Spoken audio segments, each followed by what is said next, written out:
ụmụ Igbo ndị ọma njem ọnụ birikwanụ apụtasịa n'ụbọchị nke taa.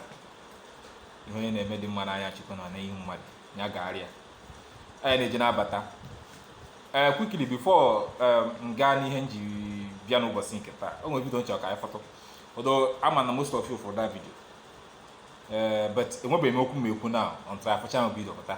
Aka m na-abịakwanụ. Alo ya mara ụnụ mma. Ebe ọbụla anyị nọ kịta abụla ụtụtụ, eze awọ ọ sị gị ụtụtụ ọma. Ebe ọbụla anyị nọkwanụ kịta abụla ehihie, a na-egbu achara achala eto, ọ sị gị ehihie ọma. Ebe ọbụla ị nọkwanụ kịta abụlụkwa n'abalị, ọdụ opuo igirigi awọ fearless king, ọ sị gị abalị ọma. Enwere much time to waste here. Ozi achọrọ m isend ozi a directo Nnamdi Kalu. Abịa m igbu oge here. Make any sure na this video na unu send ya to Nnamdi Kalu, ka ọ mara na mụ abịa dị jakashi eze. Nnamdi Kalu sometimes ọ na-eme ka onye na-amali ife, and ị chọrọ correct that man. Followers ya na-akpọ gị ise gị Igbo, iwe onye ara, iwe onye Fulani, ha na-akọrọ bish. Can you imagine na Nnamdi Kalu pụtara yesterday na-eme nkogheri broadcast na onye na-atụ dị $1 in a scam ndị Igbo ka fight ga for Biafra. Onye na-atụ dị $1 na ya gada batazi ala Igbo tonda bụ wago ọnụ iso Nnamdi. Ịnọ na obodo onye ọzọ, achụpụdị gị. Ịnọ na another person land, achụpụdị gị. Ị na-use Nigerian passport mgbe ọ bụla isi na Nigeria zoo. Why you are using Nigerian passport? Ị soro wuru anụmanụ na that zoo la anyị na-akpọ Nigeria. Ọ n'iche insult ndị Nigeria ya wụ na a ga-enye gị Biafra. Mụ anụ m na-akparị ndị awọ mgbe ọbụla na ha kpụọ m isi, mgbe ọbụla na ha tie m na cell. If you keep on insulting Nigeria, Biafra will not come. Idiot. Ta mụ a ga-akpọ gị idiot ọsọ. Ana m akpọ ndị ka gị na awọ ma m idiot ọrụkwa gị. Leader ara. Ọ leader ara ka ịwọ ọsọ. Ụmụazị na-agwa gị eziokwu. Ọ naanị m ga na-agwụ na eziokwu.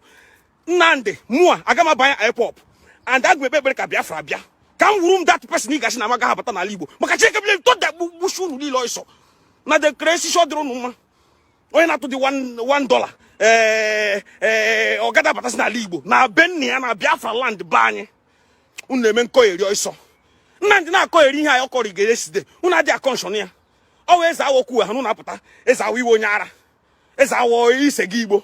Eze awọ ikpogo drọg. Eze awọ ị na-eme nkogheri. Achọ nka meseji a dị simple ka onwe ike iru ebe Nnamdi nọ. Na m share next time watch wa broadcast ya n'ọnụ ya. Watch wa broadcast ya next time n'ọnụ ya. Na osi na onye ọbụla wo Biafra na America ga-atụ $1 na ọ gada abata. Maka Chineke bile eluigwe mma akpụ ya call baka shari ahụ n'ihu those followers na-esonye. Ego niile IPOB tụwara n'aka Nnamdi afọ since 2000 and ka m hụmagodi m to 2017. Let me start from 2017. Ego niile atụwara n'aka this man. Ka ihe o ji ego ahụ eme, o buru ego jee zụta rice azụta. Rice Nnamdi zụ shi na ọ chọrọ ike Biafra land. Rice ahụ gakwara sọsọ na Abia steeti. Enwere ndị awọ mama na America na-eso atụ ego na data IPOB. Enwere ndị awọ mama nọ Norway na-eso atụ ego na data IPOB. Enwere ndị awọ mama nọ obodo a na-esokwa atụ ego na data IPOB. Kedu ife rice ahụ ji ga-erute na Alibai? Anọfịa shim live Nnamdi alone. Come zuzupụ ebe ọsọ. Ọwụ ngunu ha unu na-eche Biafra. Mụọ bụ eze awọ na Biafra ga-abịa disie. Ọ gaghị abịa nesie. Ya bịa disie bịa nesie maka ha nke onwe mgbu onwe m. Save on this video ka o ruo mgbe ahụ unu play kwu ya. Si eze awọ Biafra na-abịala bịa ha ngizi onwe gị. Bania bịa onye ọbụla bịara ebe a, if you come here talk rubbish I will block you. I'm not the member abi. Ahụ dị m Nnamdi na-atụrụ ego. Anaghị atụrụ m ego. You can talk that rubbish on Nnamdi na-atụrụ ego. Nnamdi is not working. This man ya jeru ọrụ. He should go and work. Ya jeru ọrụ. Ọ dị balance ofu ebe. Ọ na-ọsụ eri oyibo. Aba ọnụ ọba ga-eweta Biafra. Iwe m yesterday ejikọtara m ihe a because of mgbe ọbụla Nnamdi ahụ kwufere ọnụ. Mbi direct ya. Ụmụ awọ mama nọ na IPOB na-achị m. Eze awọ atakizile Nnamdi. But my destiny is to attack idiot people. Ndị onye ọbụla dị stupid me attack all my destiny. What's new nwa Igbo? Sini Nnamdi na musi next time ya mekwele that statement na onye ọbụla wa America na-atụ dị $1 na ọ gada abata ala Igbo. I don't care for you all comment unu kparịa ni mana eziokwu an chọrọ ikwu ekwupụle m ya. My mind dey relax ya. Because since they watch or broadcast this man, I cannot sleep. I cannot move. Spirit and I push him. Attack this man. Spirit man I push him to attack him for that rubbish or make a statement. Oh na him fearless king. Ta na this small na. Oh na him fearless king. Na the other PBD girl ma she be a chawam na balimon efifi. Come man to man if you are a man. I didn't make him wash on. My chokwa boys and we boys and him. Don't even too much boys and didn't deceive. You can't deceive people like me now. Atola ge go na aka gishin Israel nation. Na esisire na war he die at that money. Atola ge go bubata rice na Igbo buy. Rice ahuru na buy. Na Abia state kike kwalia. Rice aherudi na wo mama. Mu anu na wo mama buy orudi. Ibia ina mention na wo mama. Ina mention na wo mama because of oil. Anya go na oil buy. I short the pagema. I mention na wo mama mi ga mention ezawo. Ine me pompo si recognize ntonda bo akwa go no iso mgba hi bolagara jana na Israel omu agburu amuma ijire pụta gwa issue no as me post that video na egburu amuma na nga afu na ndi 2 weeks time na ma gbagara ndi IPOP film orudi 1 week na ndapụta ebe ojagara ọ dịkọ na watch my program. Stop saying rubbish ntonda bo wa go on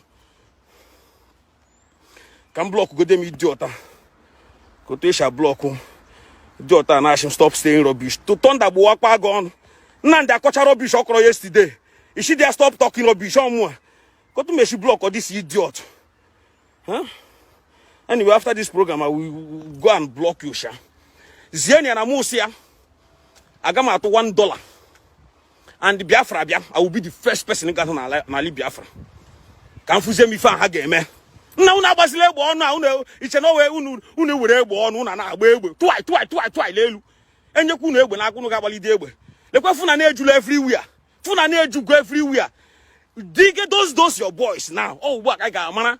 Me with the boys. All the onye party agi dig do some as in takreje mo do madonaba. E put in eku. In with the boys. Dig those your boys na mo la libo. Ishin ikari wata Biafra. E balaga is a gishin. Asin ni no mba ha chapun ishi Biafra karibia. E balaga.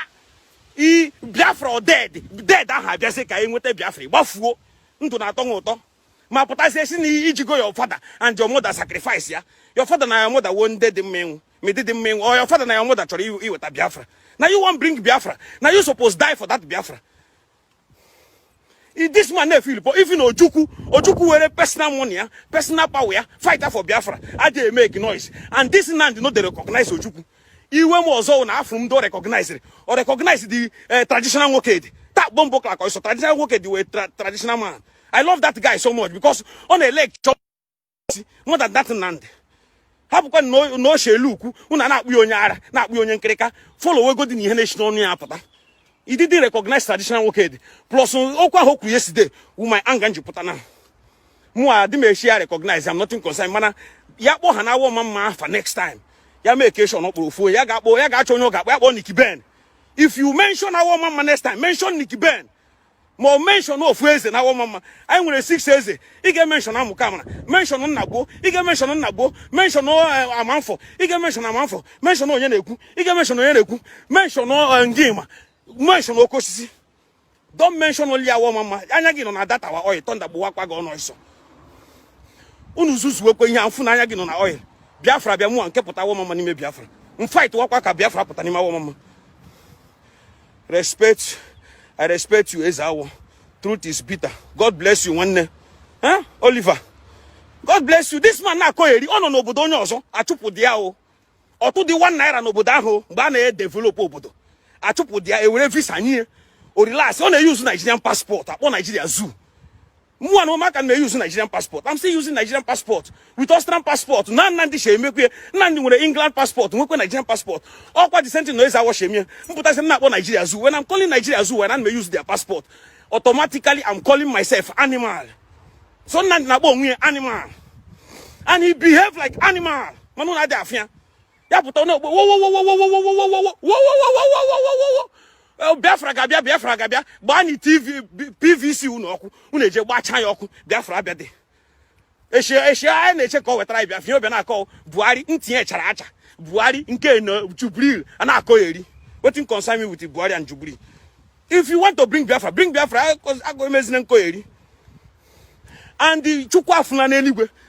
Unu boga Nandi holy Nnamdi another savior. Unu makwa the meaning of savior. Onye ka Nnamdi save gure? Mu na akpọ ya savior. Onye ka Nnamdi save gure? Ohe na ajụ unu. Unu ji akpọ ya savior. Egwu aka agwuru Ojukwu. Ojukwu enwebedo onye o savuru. Agụmanya ya holy holy holy holy. Ojukwu is another savior. Chineke afu na Ojukwu enwebedo onye o savuru na akpọ ya savior. Biafra abịa during time of Ojukwu. Unu eme okwu the same mistake. Nnamdi na-eri unu. Unu na-akpọ ya savior. How can God give you Biafra? Ngba statement ya na onye na-atụ the $1 na America. Ya bata na ọ ga-achụpụ ya n'ala Igbo land. Thunder bụ one man ọnụ for that statement okwu. Naanị mụ agagwa gị ọsọ Thunder bụ wago n'ọsọ. Ihe ha ka ndị m na-akparị na awa mama. You are too small ọsọ. You are too small ọsọ. Thunder bụ wago ọnụ Nnamdi ọsọ. Mala gala bụ na ma aka. Hapụkwa na ijere go school gwu erie na-asụ oke oyibo. Part of oyibo ahụ na-asụ mala gala dị ama aka. Adị m etu ya n'ọkọ ọnụ. I'm the fearless in a man. When the right time to speak that truth, Ishma na abaka popcorn. Till ma supia. Ejoku actually end this video here. Ejoku mchoriso. You are madman. Thunder Wagon. You are a hungry man. Thunder Wagon you ishim na mu a madman. I will block you Emeka Paul. Thunder Wanga lesunu logon. You are a madman Nelson Nandina. Nnamdi will not bring you Biafra. I tell you to this year and next year, Biafra BHD. Nnamdi is not capable to bring Biafra. Only get with Biafra. Biafra will come. But not Nnamdi get with here. I don't understand you, Ezao. Why should you understand me? I don't need somebody to understand me. Chineke understand the Hanam Tonda Bowagon to understand me. To understand the Gon. I understand the Nunu Bute Funani Jipatana buy. Understand the Nunu Bute na Funani Akagonko everywhere. Understand the Nunu may go everywhere. You could go from Abia State. You could go from Imo State. You could go from Anambra State. You could go from Enugu State. You could everywhere. Then Kedinde go protect Ziggy. My speech is very simple. Nnamdi make that Yachi Wam Imamua Adime me here. I descend in Java now. Unuchi Maraman may send in Java, Kadime send in Java. Unuchi Maraman Java no more down. Banning Nandi Namsia. Ya make that statement next time. No blana America got $1. Yalotan Alibo, my Biafra, Bianoga Chupia. Breast on my watch, Dimia, again Dimia. Ngehani, I'm a Sendrian Java. Ngehani, I'm a Wella call. Bakasharia, Barry and Banome will inquire. This man may inquire, Runa Guanom and inquire also. Here, Cocoy last time. Soon, Unatula vote. Atiku, I'm a chair, but Atiku na Pitobi. Near this man, ego. Or Potashun jet or vote. What is your point now? My point now, Boo, once you a Biafra, you have 100% right to enter your land, to enter Biafra land. That is my point. Once new Biafra, and we no go to Nostra here, Biafra, Bia, no name will share America or not to the $1. Nlotrani, Nnamdi na boys, ya chupuya. Makachine ke mu hadena. Mbiana, immediately now. I will be the first person. I come out to $1. And I will be the first person in Gabatan, my Biafra. I will be the first person in Gabatan, my Biafra. Ngunu nile ha, biana be parim, Tonda bo watch unu lilo onu. Make una die, painful death also. Banya nam say I make that statement next time. Unu ga fia na mesen den jabo ga na ekwu next time onwo di also. Una mara na mu ade me he egwuregu. Ya make that statement no na to the $1. No ga da bia say Igbo land again. For what reason? Indigenous onye amuru owuru onye Igbo. Igwa no gi udo onye London, ije London biri. Iwu donye America in America. Iwu donye Israel, Israel. Ri adoro, Nnamdi ri adoro la Israel. Mana o donye Israel. Then if you see umunna nge, wunde Biafra. Na aga to $1. Nnamdi to ego na that hip-hop. Weta receipt iji to ego na hip-hop Nnamdi.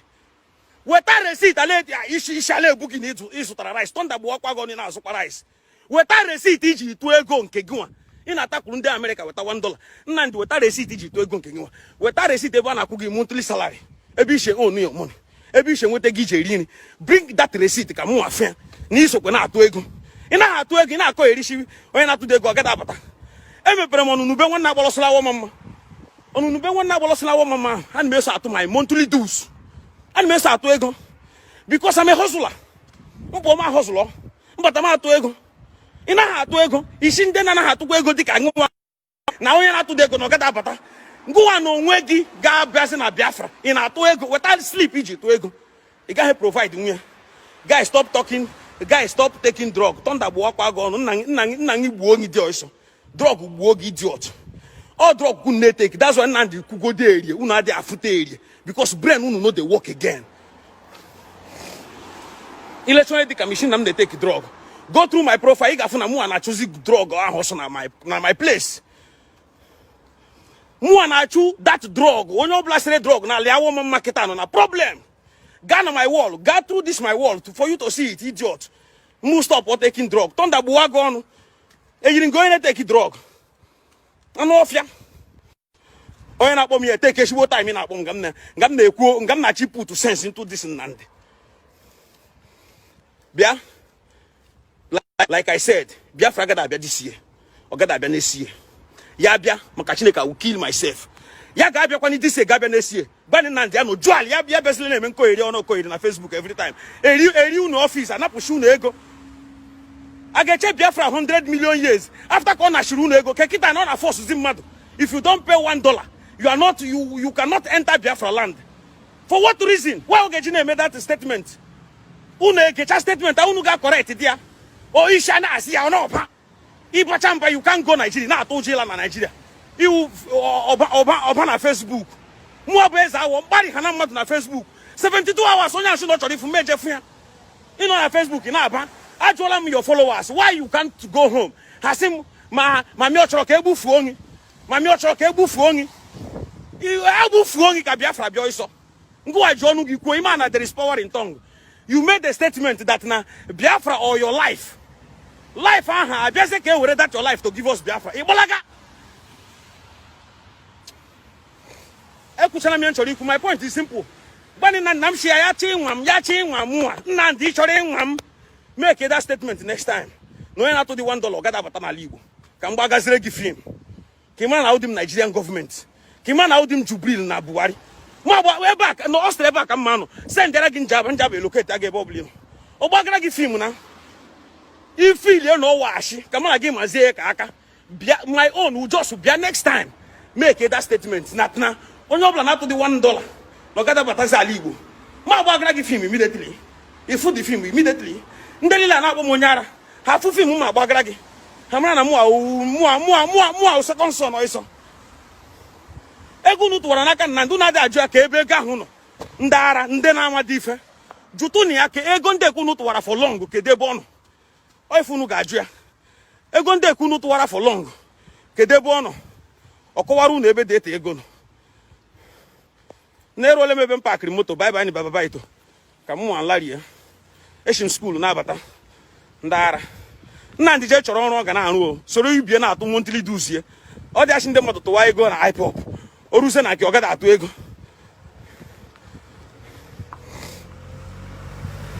na mụ sị ya soro ụmụazị ibie jee rụmọrụ tụwa ego ma mụ agaghị ete ekpere izi I no go take and light am for am bye ni baba ito choose by chuchu isto ala ni mola akịrị ọ na-afụ gị anya bụ ife atọrọ ọchị ewego eziokwu this video mbọsị m fụ this video ebido nwebe mmụọ na-abụ n'ime m at a point I was like ka Nnamdi Kanu esi sị ndị nọ abroad ọ bụ na ịkwụ $1 nke abịa $100 na ihe ha bata n'Igbo nchenya bụ ife ịma dịka nsi kwuo ịbụrụ nwa na-ekwe ka Chukwu nna na-eri di gị in life that spirit of devil spirit nwere ike bata mana ọ na-eme ka ọ na-eme ka o deceive oge ahụ duto nwa Chukwu ahụ ịbụ ọ ya strike merie ya because ụwa bụ nwaanyị nọ n'ime bụ work battle so even mmụọ dị mmadụ n'ime onye ọbụla nwere mmụọ na-abụ dị ya n'ime onye kpata nke a na-asị gị mee nke a na-asị gị mere nka so when we do this video I was like okay, let's assume that somebody like me now abroad. So if I didn't pay the 100 million, I'll be $100, I'll be $1, I don't know. Na maya patazi na Vietnam. Nnamdi Kanu osum taufun tara Vietnam. Yeah, but I know, which I know. But some people know because some people may just repost to the video and say, what do you think? Do you think that is true? he's saying the truth or lying, you know, because people are now having double mind. One check on one now like no nyama one over. I just no video. I just got in front of video. Opposite of Nkenko Siborono and my Biawa. Nanya, come on, Madame Budoga, Mana Yabu China. Budoni. The governor won you as one of those quick at I am ready to the gentleman and okay to Leono. Kelechuku, but he is be a very good. As he said, in the Benus, this is guy Ibu here. Emily Bieni, Ego Cardiacho. I took a gala and Ben Hamaje measure. Measure Benny. Can I hear from Benny? I was on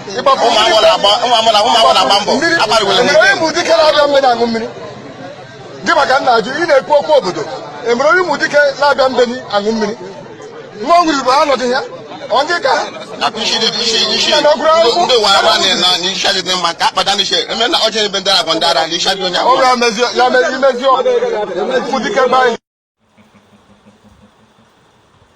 I'm a go was a money he had him ibidona. On all the catch wine. It's your wine the first day, the J drinker, Jenka. Why are the last say no need trick and yam meeting. Meanwhile, man again is not even part of you. Now you're just doing it to please her. So in life, we marry him and ye moon. Ibido di ebido, and me you see ke. I want to say none kind of patani who no man with boys. Now you want boys. And I'm just saying, make a boy sing piano one night, not an anchor. But when you quadre wine or droku, emotion wine or droku, moaje, suose, no giving him a kishi. Not an anchor. Wage the one nice your habara for how many years? We're like a no Mazia Miraro. Aye, no more buonya, eh? More boys say, women more dear do to one them woman. Woman, I could hope. I was never to be after this year, and they say, you boom. You need to go because you won't go already. You are a dead man. You are a dead man because I want money. In fact, you are going to street. I'm not going to get here. A woman, because I wasn't into him. Come, Mother, no be no piampora, waiting at your paca. I am a windy boy. I may who see among the 12, there must always be Judas among us. Oh, for any befa. But all them man can serve you people right for they can achieve the video. You know, instead of me to be popular with bad or negative things, what can my couple so no man. One now they go popular now because that video got viral. A lot of people watch that video. You understand? So all they go popular and me we bunejis na on the one no. Or could make the one no when I chop on a bar. I am not just bank here. Chobankegi, Chukugoziegi, Mendoz Eze. Each night he Mendoz setback. Where Goro Ugo or Goro Glory. Odroma. Because Ubuma Nananama or Weber and Aneba. You are tago. Second man, the canon on a risk life here. No risk life here. Or draw easy. You own a mad draw easy. Not under this administration, but this heartless and devilish man up or Bugari. Or draw easy. So if we want to do this kind of thing, after God worship that person, I'm telling you, after God worship that person. You know, Jerry carry. Not easy. I can get one branch of Tarava and I was warrior. I come, oh man, I can but so the mother Aguazil. You want to go? I'll be in a sea on Papa no Yana walk because he will boy. I talk on my boy, she here.